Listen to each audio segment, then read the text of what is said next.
Good morning, class 11th. Yesterday we have completed the topic is economic problem. Now today I am going to start the types of economics. Your types of economics, in this you have a first economics, that is microeconomics, and the second is macroeconomics. First आप book अभी पढ़ोगे 11th class में, but macro economics आप पढ़ोगे 12th class में. ठीक है, तो माइक्रो इकोनॉमिक्स के बारे में अगर पढ़ना चाहें तो ये प्राइस थ्योरी होती है, मतलब यहाँ पे हम प्राइस की ज़्यादा बात करते हैं. और मैक्रो इकोनॉमिक्स जो होती है वो इनकम थ्योरी होती है. यहाँ पे हम लोगों की इनकम या इकोनॉमी, पूरी इकोनॉमी की इनकम की बात करते हैं. It talks about the individual behaviour of economy. यहाँ पे हम बात करते हैं एक पर्टिकुलर इंडिविजुअल की, मतलब पूरी इकोनॉमी ना लेके जैसे मान लीजिए अगर हम एक कंट्री की बात करते हैं, जैसे इंडिया की इकोनॉमी की, तो हम यहाँ पे पूरी कंट्री की इकोनॉमी ना लेके सिर्फ एक इंडिविजुअल का बिहेवियर देखें, तो हम वो कहाँ पे देखते हैं, मैक्रो इकोनॉमिक्स में. और behaviour of aggregate economy as a whole. और यहाँ मैक्रो इकोनॉमिक्स में क्या देखते हैं हम लोग, जो पूरी होल इकोनॉमी के बारे में, मतलब पूरी इकोनॉमी का एग्रीगेट लेके हम बात करते हैं. नेक्स्ट है आपका माइक्रो. जो वर्ड है वो आपका ग्रीक वर्ड से आया है, दैट इज माइक्रोस. मैक्रो जो है वो भी ग्रीक वर्ड से आया है, दैट इज मैक्रोस. ठीक है, माइक्रो इकोनॉमिक वेरिएबल. अब माइक्रो इकोनॉमिक के वेरिएबल्स क्या होते हैं, हमारा होता है डिमांड, सप्लाई और price.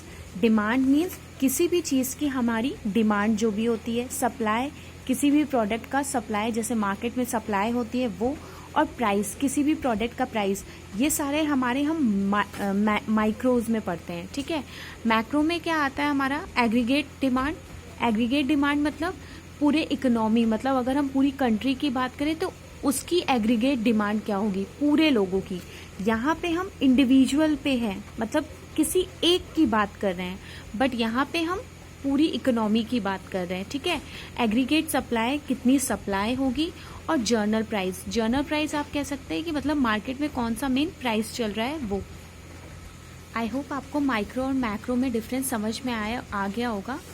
Now the next topic is central problem. अब देखिए सेंट्रल प्रॉब्लम क्या होती है. जैसे हमारी इकोनॉमिक प्रॉब्लम थी, वैसे ही सेम हमारी सेंट्रल प्रॉब्लम भी है. सेंट्रल प्रॉब्लम में हमारे 3 पॉइंट्स आते हैं जो मेन है हमारी इकोनॉमी के central problem, that is what you produce. क्या हम प्रोड्यूस करें, क्या हम ऐसा बनाएं कि हमारी इकोनॉमी बैलेंस्ड वे में चलती रहे. हाउ टू प्रोड्यूस, कैसे हम उस प्रोडक्ट को बनाएं. फॉर हुम टू प्रोड्यूस, और किसके लिए बनाएं हमारी इकोनॉमी. और हम देखते हैं कि अधिकतर सारी कंट्रीज़ की इकोनॉमी इसी पे ही आके रुक जाती है कि हम क्या बनाएं, किसके लिए बनाएं और कैसे बनाएं. ठीक है, पढ़ लेते हैं. व्हाट यू प्रोड्यूस में क्या है, प्रोडक्शन किस चीज़ का करें, मीन्स या तो हम कंज्यूमर गुड्स बनाएं या तो हम प्रोड्यूसर गुड्स बनाएं. फॉर एग्जाम्पल मान लीजिए कंज्यूमर गुड्स क्या होता है. कंज्यूमर गुड्स वो गुड्स होते हैं जो हम कंज्यूमर के लिए बनाते हैं. एग्जाम्पल से समझ लेते हैं ये होता क्या है. मान लीजिए हमारे पास हमने बोला कि आज मतलब कंट्री में बॉल पेन की डिमांड है ज़्यादा. ठीक है, बॉल पेन की डिमांड है. ठीक, और जेल पेन्स ज़्यादा बन रहे हैं. ठीक है, जेल पेन जो है उनकी डिमांड जो है हमारी वो कम है. ठीक है, बॉल पेन की डिमांड ज़्यादा है. ठीक, अब लोगों ने क्या कहा कि भाई मुझे जेल पेन नहीं चाहिए, मुझे बॉल पेन चाहिए.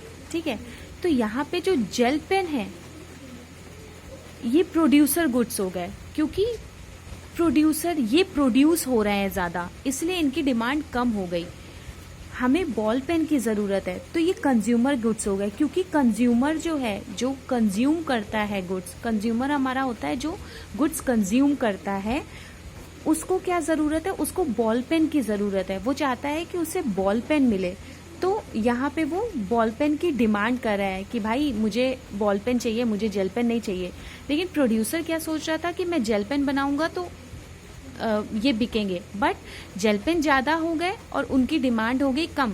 अब बॉल पेन पे लोग शिफ्ट हो गए, तो ये क्या होते हैं, जिसमें लोग शिफ्ट हो जाएं, जो लोगों की डिमांड हो उसे हम कंज्यूमर गुड्स कहते हैं। और जो लोगों की डिमांड नहीं होती है, जिनकी डिमांड कम हो जाती है जिन चीज़ों की, उसे हम प्रोड्यूसर गुड्स कहते हैं। ठीक है, जो प्रोड्यूसर अपने हिसाब से प्रोड्यूस करता है, और कंज्यूमर गुड्स जिसकी डिमांड ज़्यादा होती है मार्केट में।